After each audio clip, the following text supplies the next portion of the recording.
ನಮಸ್ಕಾರ. ವಿಶೇಷ ಬುಲೆಟಿನ್ಗೆ ಸ್ವಾಗತ. ನಾನು ರಾಮ್ ಬಡ್ಗೇರ್. ನಿವೃತ್ತ ಡಿಜಿ ಐಜಿಪಿ ಮರ್ಡರ್ ಆಗಿದೆ. ಇಡೀ ಬೆಂಗಳೂರನ್ನೇ ಬೆಚ್ಚಿ ಬೀಳಿಸಿರುವಂಥ ಒಂದು ವಿಚಾರ ಇದು. ಯಾಕೆಂತ ಹೇಳಿದರೆ ನಿವೃತ್ತ ಡಿಜಿ ಐಜಿಪಿ ಒಬ್ಬರ ಮರ್ಡರ್ ಆಗಿದೆ. ಹಾಗಾದರೆ ಯಾರು ಮಾಡಿದ್ದಾರೆ, ಯಾವ ಕಾರಣಕ್ಕೆ ಮಾಡಿದ್ದಾರೆ ಅನ್ನೋ ಕುತೂಹಲ ಎಲ್ಲರಲ್ಲೂ ಕೂಡ ಇದ್ದೇ ಇತ್ತು. ಓಂ ಪ್ರಕಾಶ್ ಅವರ ಕೊಲೆ ಆಗಿರೋದನ್ನು ನಾವು ಗಮನಿಸ್ತಾ ಇದ್ದೀವಿ. ಈಗ 3 ಅಂತಸ್ತಿನ ಮನೆಯಲ್ಲಿ ಓಂ ಪ್ರಕಾಶ್ ವಾಸ ಮಾಡ್ತಾ ಇದ್ರು. ಬೆಂಗಳೂರಿನ HSR ಲೇಔಟ್ನಲ್ಲಿರುವಂಥ ಮನೆಯಲ್ಲಿದ್ದರು. ಗ್ರೌಂಡ್ ಫ್ಲೋರ್ನಲ್ಲಿ ಓಂ ಪ್ರಕಾಶ್ ಕೊಲೆ ಮಾಡಿರೋ ಪತ್ನಿ. ಭಯಾನಕ ಕೊಲೆಯಿಂದ ಗ್ರೌಂಡ್ ಫ್ಲೋರ್ ಪೂರ್ತಿ ರಕ್ತ ಸಿಕ್ತವಾಗಿ ಹೋಗಿದೆ. 3 ಅಂತಸ್ತಿನ ಮನೆಯಲ್ಲಿ ಓಂ ಪ್ರಕಾಶ್ ಅವರು ವಾಸ ಮಾಡ್ತಾ ಇದ್ರು. ಬೆಂಗಳೂರಿನ HSR ಲೇಔಟ್ನಲ್ಲಿರುವಂಥ ಮನೆಯಲ್ಲಿದ್ದರು. ಗ್ರೌಂಡ್ ಫ್ಲೋರ್ನಲ್ಲಿ ಓಂ ಪ್ರಕಾಶ್ನ ಕೊಲೆ ಮಾಡಿದ್ದಾರೆ ಅವರ ಪತ್ನಿ. ಭಯಾನಕ ಕೊಲೆಯಿಂದ ಗ್ರೌಂಡ್ ಫ್ಲೋರ್ ಪೂರ್ತಿ ರಕ್ತ ಸಿಕ್ತವಾಗಿ ಹೋಗಿತ್ತು. 3 ಅಂತಸ್ತಿನ ಮನೆಯಲ್ಲಿ ಓಂ ಪ್ರಕಾಶ್ ಅವರು ವಾಸ ಮಾಡ್ತಾ ಇದ್ರು. ಬೆಂಗಳೂರಿನ HSR ಲೇಔಟ್ನಲ್ಲಿರುವಂಥ ಮನೆಯಲ್ಲಿ ಅವರ ಕೊಲೆ ಆಗಿದೆ. ಈಗ ಗ್ರೌಂಡ್ ಫ್ಲೋರ್ನಲ್ಲಿ ಓಂ ಪ್ರಕಾಶ್ ಅವರ ಕೊಲೆ ಮಾಡಿದ್ದಾರೆ ಅವರ ಪತ್ನಿ. ಅವರ ಪತ್ನಿನೇ ಕೊಲೆ ಮಾಡಿರುವಂಥದ್ದು. ಭಯಾನಕ ಕೊಲೆಯಿಂದ ಹೆಂಗಾಗ್ಬಿಟ್ಟಿದೆ ಅಂತಂದರೆ ಆ ಗ್ರೌಂಡ್ ಫ್ಲೋರ್ ರಕ್ತ ಸಿಕ್ತವಾಗಿ ಹೋಗಿದೆ. ಅಂದರೆ ಅಷ್ಟು ಬರ್ಬರವಾಗಿ ಓಂ ಪ್ರಕಾಶ್ ಅವರನ್ನ ಅವರ ಪತ್ನಿ ಕೊಲೆ ಮಾಡಿದ್ದಾರೆ. ಕೌಟುಂಬಿಕ ಕಲಹ ಇದಕ್ಕೆಲ್ಲ ಕಾರಣ ಅಂತ ಹೇಳಲಾಗ್ತಾ ಇದೆ. ಅದು ಇಷ್ಟು ಭೀಕರವಾಗಿ ತಮ್ಮ ಪತಿಯನ್ನೇ ಕೊಲೆ ಮಾಡಿದ್ದಾರೆ ಅಂತ ಅಂದ್ರೆ ಅವರ ಮಾನಸಿಕತೆ ಬಗ್ಗೆಯೂ ಕೂಡ ಟೆಸ್ಟ್ ಮಾಡಬೇಕು. ಯಾಕಂತ ಹೇಳಿದ್ರೆ ಅವರು ಮಾನಸಿಕವಾಗಿ ಸರಿಯಾಗಿದ್ದಾರಾ ಇಲ್ವಾ ಅಂತ ಹೇಳಿ. ಅಷ್ಟೊಂದು ಕೋಪ ಏನಿತ್ತು, ಭಯಾನಕವಾಗಿ ಕೊಲೆ ಮಾಡಿದ್ದಾರೆ. ಸುಮ್ಮನೆ ಅಲ್ಲ, ಚುಚ್ಚಿ ಚುಚ್ಚಿ ಕೊಲೆ ಮಾಡಿರೋದಿದು. ರಕ್ತ ಹರಿದಿದೆ ಇಡೀ ಮನೆ ತುಂಬ.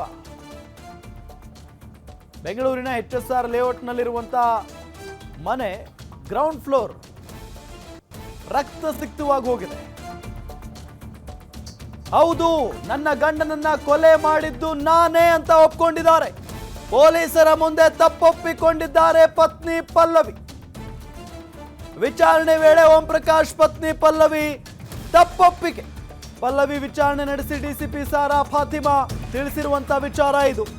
ಕೌಟುಂಬಿಕ ಕಲಹದಿಂದ ಬೇಸತ್ತು ಕೊಲೆ ಮಾಡಿದ್ದಾಗಿ ಹೇಳಿಕೆಯನ್ನ ಕೊಟ್ಟಿದ್ದಾರೆ. ಹೊಟ್ಟೆಯ ಭಾಗಕ್ಕೆ 3 ಬಾರಿ ಚುಚ್ಚಿ ಕೊಲೆ ಮಾಡಿರೋದು. DCP ಸಾರಾ ಫಾತಿಮಾ ಎದುರು ಪಲ್ಲವಿ ಹೇಳಿಕೆಯನ್ನ ಕೊಟ್ಟಿದ್ದಾರೆ. ಹೌದು, ನನ್ನ ಗಂಡನನ್ನ ಕೊಲೆ ಮಾಡಿದ್ದು ನಾನೇ ಅಂತ ಹೇಳಿ ಒಪ್ಕೊಂಡಿದ್ದಾರೆ. ಪೊಲೀಸರ ಮುಂದೆ ತಪ್ಪೊಪ್ಪಿಕೊಂಡಿದ್ದಾರೆ ಪತ್ನಿ ಪಲ್ಲವಿ.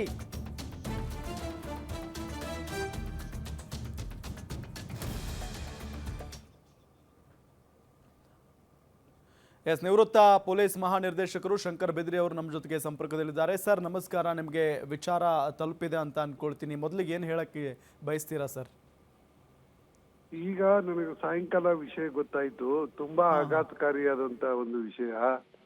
ಅದು ಅಲ್ಲದೆ ಅವರ ಕುಟುಂಬಸ್ಥರಿಂದಲೇ ಅವ್ರ ಕೊಲೆಯಾಗಿದೆ ಅಂತ ಕೇಳಿ ಬಹಳ ಅಂದ್ರೆ ಬಹಳ ದುಃಖ ಆಗುತ್ತೆ. ಒಂದು ವೇಳೆ ಏನಾದ್ರೂ ಡಿಫ್ರೆನ್ಸ್ ಇದ್ರೆ ಚರ್ಚೆ ಮೂಲಕ ಬಗೆಹರಿಸ್ಕೋಬಹುದಾಗಿತ್ತು. ಇಲ್ಲ ಬೇರೆ ಬೇರೆ ಆಗಿರ್ಬೇಕಾಗಿತ್ತು. ಆದ್ರೆ ಈ ಕೊಲೆ ಮಾಡಿರ್ತಕ್ಕಂಥದ್ದು ಬಹಳ ಒಂದು ಬೇಜಾರಾಗುತ್ತೆ, ಬಹಳ ದುಃಖ ಆಗುತ್ತೆ. ಇದು ನಿಜವಾಗಿಯೂ ಒಂದು ಶೋಚನೀಯವಾದಂತ ಒಂದು ವಿಷಯ.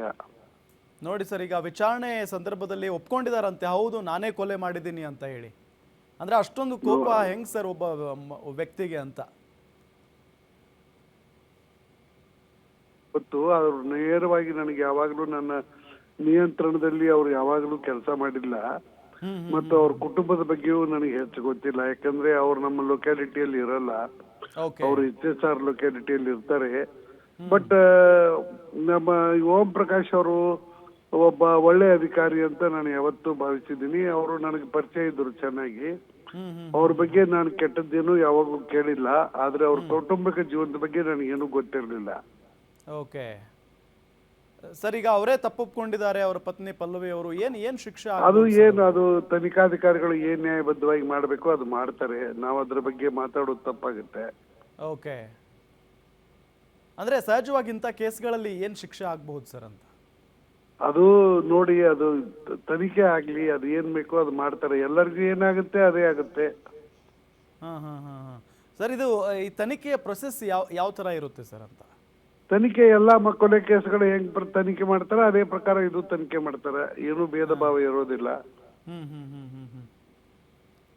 Okay okay sir, thank you. Guarantee news ನಮಸ್ಕಾರ. Thank you sir. ಎಸ್, ಇರುವುದು ಶಂಕರ್ ಬಿದರಿ, ನಿವೃತ್ತ ಪೊಲೀಸ್ ಮಹಾನಿರ್ದೇಶಕರ ಮಾತು. ಅವ್ರಿಗೂ ಕೂಡ ಆಘಾತ ತಂದಿದೆ ಈ ಒಂದು ವಿಚಾರ. ಯಾಕೆ ಅಂತ ಹೇಳಿದರೆ DGIGP ಸಾಮಾನ್ಯ ಪೊಲೀಸ್ ಅಲ್ಲ, ಇಲ್ಲಿ ಕೊಲೆಯಾಗಿರೋದು DGIGP, ನಿವೃತ್ತ DGIGP ಅವರನ್ನು ಅವರ ಪತ್ನಿನೇ ಕೊಲೆ ಮಾಡಿ ಮತ್ತೆ ಕೊಲೆ ಮಾಡಿದ್ದು ನಾನೇ ಅಂತ ಹೇಳಿ ಒಪ್ಕೊಂಡಿದ್ದಾರೆ. ಈ ವಿಚಾರ ಗೊತ್ತಾದ ತಕ್ಷಣ ನಾನು ಆಘಾತಕ್ಕೊಳಗಾಗಿದ್ದೆ ಅನ್ನೋ ನಿಟ್ಟಿನಲ್ಲಿ ಮಾತನಾಡ್ತಾ ಇದ್ರು. ಕೊಲೆಗೆ ಬಳಸಿದ್ದ ಚಾಕು ಸೀಸ್ ಮಾಡಿದ್ದಾರೆ ಪೊಲೀಸ್ನವರು. ಓಂ ಪ್ರಕಾಶ್ ಹೊಟ್ಟೆಯ ಭಾಗಕ್ಕೆ ಚುಚ್ಚಿ ಕೊಲೆ ಮಾಡಿದಾರಂತೆ 3 ಬಾರಿ. ಹರಿತವಾದ ಚಾಕುವಿನಿಂದ ಚುಚ್ಚಿ ಕೊಲೆ ಮಾಡಿದ್ದಾರೆ ಪತ್ನಿ ಪಲ್ಲವಿ. ಮೃತದೇಹವನ್ನ ಮರಣೋತ್ತರ ಪರೀಕ್ಷೆಗೆ ರವಾನೆ ಮಾಡಲಾಗಿದೆ. ಹಿಂದೆ ಪಲ್ಲವಿ ವಿಚಾರಣೆ ನಡೆಸಿ ಕೋರ್ಟ್ಗೆ ಹಾಜರುಪಡಿಸಲು ಸಿದ್ಧತೆಯನ್ನ ಮಾಡಿಕೊಳ್ಳಲಾಗ್ತಾ ಇದೆ. ಕೌಟುಂಬಿಕ ಕಲಹ ಹಾಗೂ ಮನಸ್ತಾಪದಿಂದ ಕೊಲೆ ಮಾಡಿದ್ದಾಗಿ ಅವರೇ ತಪ್ಪೊಪ್ಪಿಕೊಂಡಿದ್ದಾರೆ. ಕೊಲೆಗೆ ಬಳಸಿದ್ದ ಚಾಕುವನ್ನ ಸೀಸ್ ಮಾಡಿದ್ದಾರೆ ಈಗ ಪೊಲೀಸರು. ಓಂ ಪ್ರಕಾಶ್ ಹೊಟ್ಟೆಯ ಭಾಗಕ್ಕೆ ಚುಚ್ಚಿ ಕೊಲೆ ಮಾಡಿರೋದು. ಹರಿತವಾದ ಚಾಕುವಿನಿಂದ ಚುಚ್ಚಿ ಪತ್ನಿ ಪಲ್ಲವಿ ಕೊಲೆ ಮಾಡಿದ್ದಾರೆ. ಮೃತದೇಹವನ್ನ ಮರಣೋತ್ತರ ಪರೀಕ್ಷೆಗೆ ರವಾನೆ ಮಾಡಲಾಗಿದೆ. ಇವತ್ತೇ ಪಲ್ಲವಿ ಅವರ ವಿಚಾರಣೆ ನಡೆಸಿ ಕೋರ್ಟ್ಗೆ ಹಾಜರುಪಡಿಸಲು ಸಿದ್ಧತೆಯನ್ನ ಮಾಡಿಕೊಳ್ಳಲಾಗ್ತಾ ಇದೆ. ಕೌಟುಂಬಿಕ ಕಲಹ ಹಾಗೂ ಮನಸ್ತಾಪದಿಂದ ಕೊಲೆ ಮಾಡಿದ್ದಾಗಿ ಪಲ್ಲವಿ ಅವರು ಒಪ್ಕೊಂಡಿದ್ದಾರೆ.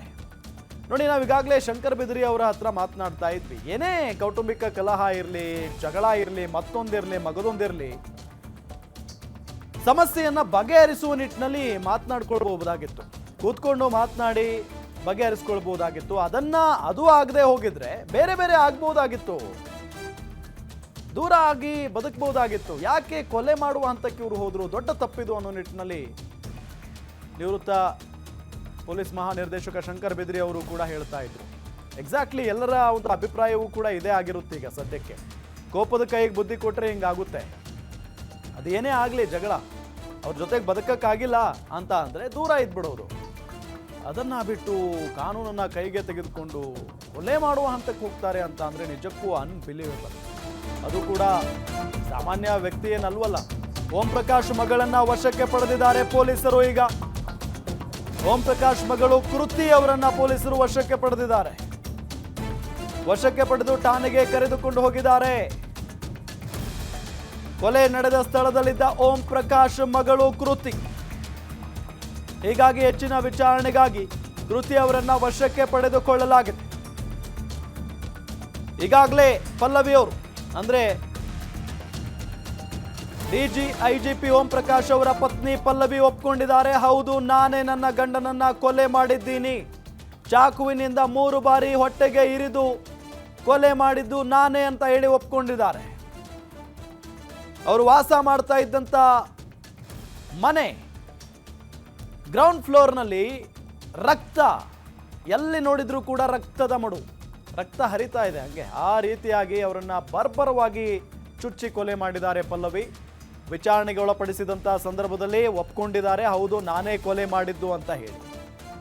ಅದಾದ ನಂತರ ಅವರ ಮಗಳು ಕೃತಿ ವಶಕ್ಕೆ ಪಡೆದಿರೋದು. ಕೃತಿಯನ್ನ ಕೂಡ ವಶಕ್ಕೆ ಪಡೆದಿದ್ದಾರೆ ಪೊಲೀಸ್ನವರು. ಅಂದ್ರೆ ಕೊಲೆ ಆದ ಸಂದರ್ಭದಲ್ಲಿ ಕೃತಿ ಕೂಡ ಅದೇ ಮನೆಯಲ್ಲಿ ಇದ್ರು ಅಂತ ಹೇಳಲಾಗ್ತಾ ಇದೆ.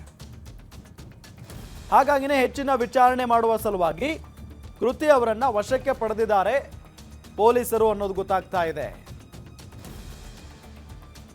ಫೈನಲಿ ಇವರು ತಪ್ಪಿಸ್ಕೊಳ್ಳೋದಕ್ಕೆ ಪ್ರಯತ್ನ ಪಟ್ಟಿಲ್ಲ ಪಲ್ಲವಿ ಅವರು.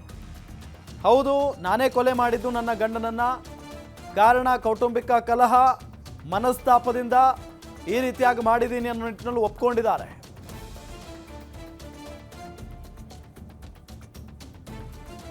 ಸೊ ಏನೇ ಆಗಲಿ ಈ ರೀತಿಯಾಗಿ ಮಾಡಬಾರ್ದಾಗಿತ್ತು ಅನ್ನೋದು ಕೂಡ ಹಲವರ ಮಾತು. ಯಾಕೆಂತ ಹೇಳಿದ್ರೆ ಕಾನೂನನ್ನ ಕೈಗೆ ತೆಗೆದುಕೊಳ್ಳುವ ಅಧಿಕಾರ ಯಾರಿಗೂ ಇರಲ್ಲ. ಕುಟುಂಬದಲ್ಲಿ ಕಲಹ ಇದ್ದೇ ಇರುತ್ತೆ, ಜಗಳ ಇದ್ದೇ ಇರುತ್ತೆ ಪ್ರತಿನಿತ್ಯ. ಹಾಗಂತ ಕೊಲೆ ಮಾಡ್ಕೊಂಡು ಹೋಗ್ಬಿಟ್ರೆ ಪ್ರತಿನಿತ್ಯವೂ ಕೂಡ 100 ಕೊಲೆಗಳಾಗ್ಬಿಡ್ತವೆ ದೇಶದಲ್ಲಿ. ವಿದ್ಯಾವಂತರು ಪಲ್ಲವಿ ಅವರು.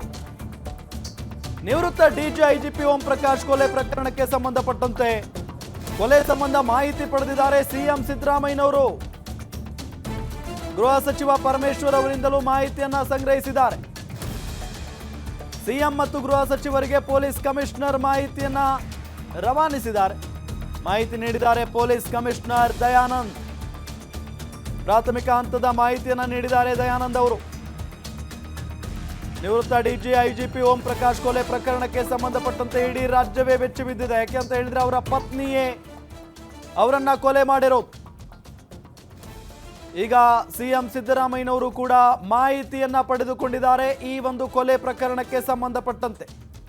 ಹೇಗಾಯ್ತು, ಯಾಕಾಯ್ತು, ಯಾವಾಗಾಯ್ತು ಎಲ್ಲದರ ಬಗ್ಗೆಯೂ ಕೂಡ ಮಾಹಿತಿಯನ್ನ ಪಡ್ಕೊಂಡಿದ್ದಾರೆ ಮುಖ್ಯಮಂತ್ರಿ ಸಿದ್ದರಾಮಯ್ಯ ಅನ್ನೋದು ಗೊತ್ತಾಗ್ತಾ ಇದೆ. ಗೃಹ ಸಚಿವ ಜಿ ಪರಮೇಶ್ವರ್ ಅವರಿಂದ ಮಾಹಿತಿಯನ್ನ ಪಡೆದುಕೊಂಡಿದ್ದಾರೆ. ಭಯಾನಕ ಕೊಲೆ ರೀ ಇದು. ಅದು ತಮ್ಮ ಪತ್ನಿಯಿಂದಲೇ ಕೊಲೆಯಾಗಿರೋದು. ನಿವೃತ್ತ ಡಿಜಿ ಐಜಿಪಿ ಓಂ ಪ್ರಕಾಶ್ ಅವರು ದೊಡ್ಡ ಹುದ್ದೆಯಲ್ಲಿ ಇದ್ದು ನಿವೃತ್ತರಾಗಿರುವಂತ ಅಧಿಕಾರಿಯವರು. ಅವರ ಪತ್ನಿ ವಿದ್ಯಾವಂತೆ. ಆದರೆ ಯಾಕೆ ಈ ರೀತಿಯಾಗಿ ಕಾನೂನನ್ನ ಕೈಗೆ ತೆಗೆದುಕೊಂಡ್ರು ಅನ್ನೋದು ಗೊತ್ತಾಗ್ತಾ ಇಲ್ಲ. ಏನೇ ಇರಲಿ, ಜಗಳ ಇರಲಿ, ಮತ್ತೊಂದಿರಲಿ, ಮಗದೊಂದಿರಲಿ, ಬಗೆಹರಿಸ್ಕೊಳ್ಳೋದಾದ್ರೆ ಬಗೆಹರಿಸ್ಕೊಳ್ಬೋದಾಗಿತ್ತು. ಬಗೆಹರಿಯದಂತ ಸಮಸ್ಯೆ ಏನಿತ್ತಪ್ಪ ಅಂತದ್ದು? ಬಗೆಹರಿಲಿಲ್ವಾ? ದೂರ ಇರ್ಬೋದಾಗಿತ್ತು. ನಿಮ್ಮ ಸವಾಸನೆ ಬೇಡ ಅಂತ ದೂರ ಇರ್ಬೋದಾಗಿತ್ತು. ಆಪ್ಷನ್ ಇತ್ತಲ್ಲ. ಯಾಕೆ ಕೊಲೆ ಮಾಡಿದ್ರು? ಕೊಲೆ ಮಾಡುವಂತ ಕೋಪ ಏನಿತ್ತು? ಅಂತ ಕಾರಣ ಏನು? ಈ ಕೌಟುಂಬಿಕ ಕಲಹ ಅದೆಲ್ಲ ಕಾಮನ್ ಆಗ್ಬಿಟ್ಟಿದೆ. ಒಂದಲ್ಲ ಎರಡಲ್ಲ ಬರೋಬ್ಬರಿ 8ರಿಂದ 10 ಬಾರಿ ಚುಚ್ಚಿ ಕೊಲೆ ಮಾಡಿದ್ದಾರೆ. ಪ್ರಾಥಮಿಕ ಹಂತದ ತನಿಖೆಯಲ್ಲಿ ಹೊರಬಿತ್ತು ಭಯಾನಕ ವಿಚಾರ. ಪತ್ನಿಯಿಂದಲೇ ಪತಿ ಓಂ ಪ್ರಕಾಶ್ ಬ್ರೂಟಲ್ ಮರ್ಡರ್ ಆಗಿರೋದು. ಪ್ರಾಥಮಿಕ ತನಿಖೆಯಲ್ಲಿ 8ರಿಂದ 10 ಬಾರಿ ಚಾಕು ಇರಿತ ಆಗಿದೆ ಅನ್ನೋದು ಗೊತ್ತಾಗ್ತಾ ಇದೆ. ಎದೆ, ಹೊಟ್ಟೆ ಹಾಗೂ ಕೈ ಭಾಗಕ್ಕೆ ಚಾಕುವಿನಿಂದ ಇರಿತ ಆಗಿದೆ. ಹೊಟ್ಟೆ ಭಾಗಕ್ಕೆ ಸುಮಾರು 4ರಿಂದ 5 ಬಾರಿ ಚಾಕುವಿನಿಂದ ಇರಿದಿದ್ದಾರೆ. ಹೊಟ್ಟೆ ಭಾಗಕ್ಕೆ ಹೆಚ್ಚು ಚಾಕು ಇರಿದ ಕಾರಣ ತೀವ್ರ ರಕ್ತಸ್ರಾವ ಆಗಿದೆ. ಕೆಳಗಿನ ಮಹಡಿಯ ಹಾಲ್ ತುಂಬಾ ರಕ್ತದ ಮಡುವು. ನೋಡಿ, ಓಂ ಪ್ರಕಾಶ್ ಅವರನ್ನ 8ರಿಂದ 10 ಬಾರಿ ಚುಚ್ಚಿ ಕೊಲೆ ಮಾಡಿದ್ದಾರೆ ಅವರ ಪತ್ನಿ ಪಲ್ಲವಿ ಅವರು. ಎದೆ ಭಾಗಕ್ಕೆ ಚುಚ್ಚಿದ್ದಾರೆ, ಹೊಟ್ಟೆ ಭಾಗಕ್ಕೆ ಚುಚ್ಚಿದ್ದಾರೆ, ಕೈಗೂ ಕೂಡ ಇರಿದಿದ್ದಾರೆ. 8ರಿಂದ 10 ಬಾರಿ. ಅಲ್ಲಿಗೆ ಕತೆ ಮುಗಿದಿರುತ್ತೆ. ಹೊಟ್ಟೆಯ ಭಾಗದಲ್ಲಿ ಹೆಚ್ಚು ಚುಚ್ಚಿದ್ದಾರೆ, ಹಾಗಾಗಿನೇ ಅತಿ ಹೆಚ್ಚು ರಕ್ತಸ್ರಾವ ಆಗಿದೆ. 5 ಬಾರಿ ಹೊಟ್ಟೆಗೆ ಚುಚ್ಚಿರೋದು. ಹೊಟ್ಟೆ ಭಾಗಕ್ಕೆ ಹೆಚ್ಚು ಚಾಕುವಿನಿಂದ ಇರಿದ ಕಾರಣ ತೀವ್ರ ರಕ್ತಸ್ರಾವ ಆಗಿದೆ. ಕೆಳಗಿನ ಮಹಡಿಯ ಹಾಲ್ ತುಂಬಾ ರಕ್ತ ಹರಿದಿದೆ. ಒಂದಲ್ಲ ಎರಡಲ್ಲ ಬರೋಬ್ಬರಿ 8ರಿಂದ 10 ಬಾರಿ ಚುಚ್ಚಿ ಕೊಲೆ ಮಾಡಿದ್ದಾರೆ ಅವರ ಪತ್ನಿ ಪಲ್ಲವಿ. ಪ್ರಾಥಮಿಕ ಹಂತದ ತನಿಖೆಯಲ್ಲಿ ಭಯಾನಕ ವಿಚಾರ ಹೊರಬಿದ್ದಿರೋದು. ಓಂ ಪ್ರಕಾಶ್ ಬ್ರೂಟಲ್ ಮರ್ಡರ್ ಮಾಡಿದ್ದಾರೆ ಅವರ ಪತ್ನಿ. ಪ್ರಾಥಮಿಕ ತನಿಖೆಯಲ್ಲಿ 8ರಿಂದ 10 ಬಾರಿ ಚಾಕುವಿನಿಂದ ಇರಿದಿದ್ದಾರೆ ಅನ್ನೋದು ಗೊತ್ತಾಗ್ತಾ ಇದೆ. ಎದೆ, ಹೊಟ್ಟೆ ಹಾಗೂ ಕೈ ಭಾಗಕ್ಕೆ ಚಾಕುವಿನಿಂದ ಇರಿದಿದ್ದಾರೆ. ಹೊಟ್ಟೆ ಭಾಗಕ್ಕೆ ಸುಮಾರು 4ರಿಂದ 5 ಬಾರಿ ಚಾಕುವಿನಿಂದ ಇರಿದಿದ್ದಾರೆ. ಹಾಗಾಗಿನೇ ತೀವ್ರ ರಕ್ತಸ್ರಾವ ಆಗಿದೆ. ಹೊಟ್ಟೆಯ ಭಾಗಕ್ಕೆ 5 ಬಾರಿ ಚಾಕುವಿನಿಂದ ಇರಿದಿರೋದು. ಎದೆಗೂ ಕೂಡ ಚಾಕುವಿನಿಂದ ಇರಿದಿದ್ದಾರೆ, ಕೈಗೂ ಕೂಡ ಇರಿದಿದ್ದಾರೆ. ಹಾಗಾಗಿನೇ ಓಂ ಪ್ರಕಾಶ್ ಸ್ಪಾಟ್ ಡೆತ್ ಆಗಿರೋದು. ಒದ್ದಾಡಿ ಪ್ರಾಣ ಬಿಟ್ಟಿದ್ದಾರೆ ನಿವೃತ್ತ ಡಿಜಿ ಐಜಿಪಿ ಓಂ ಪ್ರಕಾಶ್. ಪ್ರಾಥಮಿಕ ತನಿಖೆಯಲ್ಲಿ ಗೊತ್ತಾಗಿರುವಂತಹ ಅಂಶ ಇದು. 8ರಿಂದ 10 ಬಾರಿ ಚುಚ್ಚಿ ಕೊಲೆ ಮಾಡಿರುವಂತಹ ವಿಚಾರ. ಅನ್ಬಿಲೀವೇಬಲ್. ವಿದ್ಯಾವಂತೆ ಪಲ್ಲವಿ ಅವರು ತಮ್ಮ ಪತಿಯನ್ನ ಈ ರೀತಿಯಾಗಿ ಕೊಲೆ ಮಾಡ್ತಾರೆ ಅಂತ ಅಂದ್ರೆ ಅಂತ ಕಾರಣ ಏನಿತ್ತು? ಈಗ ಪ್ರಾಥಮಿಕ ವಿಚಾರಣೆ ಸಂದರ್ಭದಲ್ಲಿ ಅವರು ಹೇಳಿದ್ದಾರೆ, ಹೌದು, ನಾನೇ ಕೊಲೆ ಮಾಡಿರೋದು ನನ್ನ ಪತಿಯನ್ನ. ಕೌಟುಂಬಿಕ ಕಲಹ ಮನಸ್ತಾಪದಿಂದ ಈ ರೀತಿಯಾಗಿ ಮಾಡಿದ್ದೇನೆ ಅನ್ನೋ ನಿಟ್ಟಿನಲ್ಲಿ ಅವರು ಒಪ್ಕೊಂಡಿದ್ದಾರೆ. ಆದ್ರೂ ಕೂಡ ಕೌಟುಂಬಿಕ ಕಲಹ ಕೇಳಕ್ಕೆ ಕಾಮನ್ ಅನ್ಸ್ಬಿಡುತ್ತೆ. ಏನೋ ಪ್ರತಿನಿತ್ಯ ಜಗಳ ಇದ್ದೇ ಇರುತ್ತಲ್ಲ ಮನೆಯಲ್ಲಿ. ಗಂಡನ ನೆರಳಾಟ ನೋಡುತ್ತಾ ಪತ್ನಿ ನಿಂತಿದ್ರಂತೆ ನೋಡಿ. ಕೊನೆಗೆ ಗಂಡ ಸಾವನ್ನಪ್ಪಿದ ಬಳಿಕ IPS ಅಧಿಕಾರಿಗೆ ಪತ್ನಿ ಕಾಲ್ ಮಾಡ್ತಾರೆ. ಕೊಲೆ ಮಾಡಿರೋ ವಿಚಾರ ತಿಳಿಸ್ತಾರೆ ಪತ್ನಿ ಪಲ್ಲವಿ ಅವರು. ಗಂಡ ಕೊಲೆಯಾದ ಬಳಿಕ ಪೊಲೀಸರಿಗೆ ಕಾಲ್ ಮಾಡ್ತಾರೆ, ನಾನು ಕೊಲೆ ಮಾಡಿದ್ದೀನಿ ಗಂಡನನ್ನ ಅಂತ ಹೇಳಿ. HSR ಲೇಔಟ್ ಪೊಲೀಸರಿಗೆ ಕಾಲ್ ಮಾಡ್ತಾರೆ ಇದೇ ಪತ್ನಿ ಪಲ್ಲವಿ. ಸುಮಾರು 15ರಿಂದ 20 ನಿಮಿಷಗಳ ಕಾಲ ಒದ್ದಾಡಿದ್ರಂತೆ ಓಂ ಪ್ರಕಾಶ್. ಗಂಡ ಒದ್ದಾಡ್ತಾ ಇದ್ರು, ಅದನ್ನ ಸುಮ್ಮನೆ ನೋಡ್ಕೊಂಡು ನಿಂತಿದ್ರಂತೆ ನೋಡಿ ಪಲ್ಲವಿ. ಕೊನೆಗೆ ಗಂಡ ಸಾವನ್ನಪ್ಪಿದ ಬಳಿಕ IPS ಅಧಿಕಾರಿ ಪತ್ನಿಗೆ ಕಾಲ್ ಬರುತ್ತೆ. ಪಲ್ಲವಿ ಅವರು ಮಾಡ್ತಾರೆ, ಕೊಲೆ ಮಾಡಿರೋ ವಿಚಾರವನ್ನ ತಿಳಿಸ್ತಾರೆ. ಗಂಡ ಕೊಲೆಯಾದ ಬಳಿಕ ಪೊಲೀಸರಿಗೂ ಕೂಡ ಕಾಲ್ ಮಾಡ್ತಾರೆ. HSR ಲೇಔಟ್ ಪೊಲೀಸರಿಗೆ ಕಾಲ್ ಮಾಡಿ ವಿಚಾರವನ್ನ ತಿಳಿಸ್ತಾರೆ, ನನ್ನ ಗಂಡನನ್ನ ಕೊಲೆ ಮಾಡಿದ್ದೀನಿ ಅಂತ ಹೇಳಿ. ಸುಮಾರು 15ರಿಂದ 20 ನಿಮಿಷಗಳ ಕಾಲ ಓಂ ಪ್ರಕಾಶ್ ಅವರು ಲಿಟ್ರಲಿ ಒದ್ದಾಡ್ತಾ ಇರ್ತಾರೆ. ಒದ್ದಾಡ್ತಾ ಇರೋದನ್ನ ಅವರ ಪತ್ನಿ ಪಲ್ಲವಿ ಅವರು ಸುಮ್ಮನೆ ನೋಡ್ತಾ ನಿಂತಿರ್ತಾರೆ. ಕೊಲೆ ಮಾಡಿದವರಿಗೆ ನೋಡ್ತಾ ನಿಲ್ಲೋದು ದೊಡ್ಡ ವಿಚಾರಣೆ ಅಲ್ಲ ಇಂಥ ಪ್ರಕರಣಗಳಲ್ಲಿ. ಅಷ್ಟು ವಿಕೃತ ಮನಸ್ಸಿನಿಂದ 8ರಿಂದ 10 ಬಾರಿ ಚುಚ್ಚಿ ಚುಚ್ಚಿ ಕೊಲೆ ಮಾಡಿದ್ದಾರೆ ಅಂತ ಅಂದಾಗ ನೋಡ್ಕೊಂಡು ನಿಲ್ಲೋದು ದೊಡ್ಡ ವಿಚಾರಣೆ ಅಲ್ಲ. ಅದು ಯಾಕೆ ಹಿಂಗೆ ಮಾಡಿದ್ರು ಅವರೇ ಹೇಳಬೇಕು, ಅವರೇ ಉತ್ತರ ಕೊಡಬೇಕು ಇದಕ್ಕೆ. ಕಾನೂನು, ಪೊಲೀಸ್ ಇದೆಲ್ಲದರ ನಡುವೆ ಈ ರೀತಿಯಾದಂಥ ಧೈರ್ಯವನ್ನು ತೋರಿಸ್ತಾರೆ ಯಾಕೆ? ವಿಕೃತಿಯನ್ನ ಮರೆತು ಬಿಟ್ಟಿದ್ದಾರೆ ಅವರ ಪತ್ನಿ. ತಮ್ಮ ಗಂಡನನ್ನೇ ಇಷ್ಟು ಬ್ರೂಟಲ್ ಆಗಿ ಮರ್ಡರ್ ಮಾಡ್ತಾರೆ ಅಂತ ಅಂದ್ರೆ ಅದಕ್ಕೆ ಕಾರಣ ಏನು?